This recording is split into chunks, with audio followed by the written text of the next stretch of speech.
இன்னைக்கு இன்னொன்று போட்டிருக்கோம், இந்த ரேசிங் கார் ஏதோ ஒன்று போடுறாங்க, ரேசிங் கார் சார். அந்த பாத்தீங்கன்னா அந்த அகில் ரெட்டின்னு ஒருத்தர் தான் அந்த ரேசிங் கார் எல்லாம் கம்பெனி நடத்துறாங்க. இந்த பொல்யூஷன் கண்ட்ரோல் போர்டு கொங்கு பகுதி சென்னை முழுசா ஒரு ஆபீஸா ஏறிட்டு இருக்காங்க.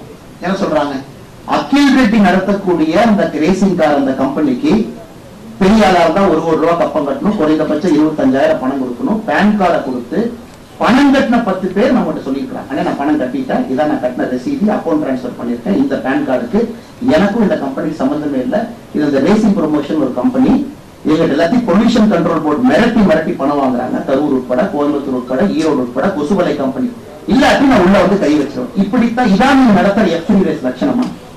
சென்னையில உதயநிதி ஸ்டாலின் பட்டத்தலைவர் ஒரு ரேஸ் நடத்தும். மாநில அரசு 40 கோடி ரூபாய் இதுவரைக்கும் செலவு பண்ணியிருக்காங்க. அது அகில் ரெட்டி யாரு? ஆந்திர பிரதேசை சார்ந்த ஒரு பெரிய கன்ஸ்ட்ரக்ஷன் கம்பெனியுடைய மிகப்பெரிய ஒரு ஓனர். நீங்க அகில் ரெட்டி கூகுள் பண்ணா தெரியும் அவங்க அப்பா யாரு. இந்தியாவுடைய பணக்கார வரிசையில முதல் 5ல் இருக்கிறாங்க இந்தியாவில். நான் பேர் சொல்ல விரும்பல. பாண்ட் எல்லாம் நீங்க பாத்தீங்கல்ல, எலக்ட்ரல் பாண்ட் எல்லாம், அவர் ஒரு பெரிய குடும்பத்தை சார்ந்தவர். அவர் உதயநிதி ஸ்டாலின் நண்பர். இதை தமிழ்நாடு மக்கள் புரிஞ்சுக்கணும். இதாங்க நம்ம அரசியல் நம்ம பேசுறது இதுதான். இது மக்கள் புரிஞ்சுக்கணும். இந்த F3 ரேஸ் நடத்துற ரேஸ்னால யாருக்கு என்ன வெங்காயம் என்ன பிரயோஜனம்? வீடு இல்லாதவங்களுக்கு வீடு வருதா?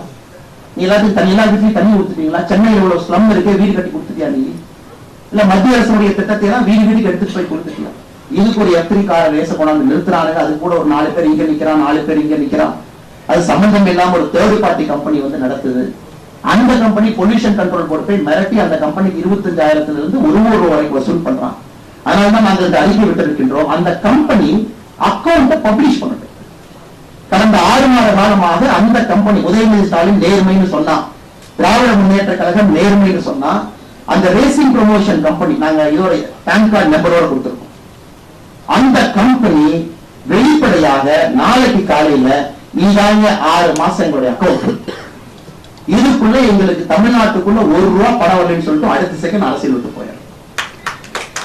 எத்தனை பேருக்கு மிரட்டி புடுங்கி ஊரா போய் பொல்யூஷன் கண்ட்ரோல் போர்டு வச்சு ரைடு விட்டு அந்த பணத்தை எல்லாம் இந்த ரேசிங் கண்ட்ரோல் கம்பெனிக்குள்ள போட வச்சு அதை ஒரு தேர்ட் பார்ட்டி கம்பெனி மாதிரி நடத்தி நீங்க F3 நடத்துறீங்கன்னா வெக்கமா உங்களுக்கு இல்லையான்னு ஒரே ஒரு கேள்வியை கேட்க. அப்படி இருந்து பத்திரிகை நண்பர்கள் கஷ்டத்துல வேலை பார்க்கறாங்க. நடுநிலை தவறாம மிகுந்த கஷ்டத்துல தான் அவங்களுடைய வேலை இருக்கு. ரொம்ப கஷ்டப்பட்டு தான் வேலை பார்க்கறாங்க. நியூஸ் என்ன போடணும் என்ன போடக்கூடாது எத்தனையோ மிரட்டினாலும் கூட அதையெல்லாம் தாண்டி நீ பாரதிய ஜனதா கட்சி இந்த அளவுக்கு வளர்ந்து நிக்குதுன்னா தமிழகத்தினுடைய பத்திரிகை நண்பர்கள் தான் காரணம். எந்த மாற்று கருத்து இல்லை. அதை தாண்டி அந்த சத்திய சோதனையை தாண்டி அவங்க வேலை பண்ணணும். அதுதான் நண்பர் அமர் அவர்கள் பேசும்போது அதற்காகத்தான் அந்த வார்த்தையை நான் பேசுறேன். காரணம், ஒரு பத்திரிகையை குறை சொல்லிட்டு அடிச்சுட்டு போறது ரொம்ப ஈஸி. நிறைய பேர் கை தட்டுவாங்க. நீங்க பாத்தீங்கன்னா எப்பவுமே பவரை திட்டீங்கன்னா மக்கள் அதிகமா கை தட்டுவாங்க. போலீஸை திட்டணும், பவர் யாருக்கு இருக்கோ அவங்க திட்டினா தான் எதிர்கட்சிக்கு எப்பொழுதுமே கை தட்டுறது அதிகமா கிடைக்கும். போலீஸை திட்டு, ஜெர்னலிஸ்ட் திட்டு, கவர்மெண்ட் திட்டு மக்கள் எப்பவும் பாராட்டுவாங்க.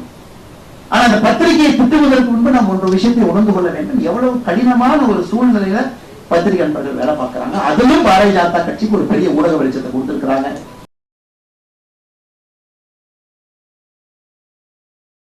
10ஆம் வகுப்பு படித்தவரா நீங்களும் மத்திய அரசு பணியில் சேரலாம். SSC நடத்தும் MTS தேர்வில் பங்கேற்று வெற்றி வாகை சூடுங்கள். சன் IAS அகாடமி நடத்தும் SSC MTS தேர்வுக்கான பயிற்சியில் இன்றே இணைந்து பயிற்சி பெறுவீர், வெற்றி பெறுவீர். தொடர்புக்கு 9952920001 7397355517.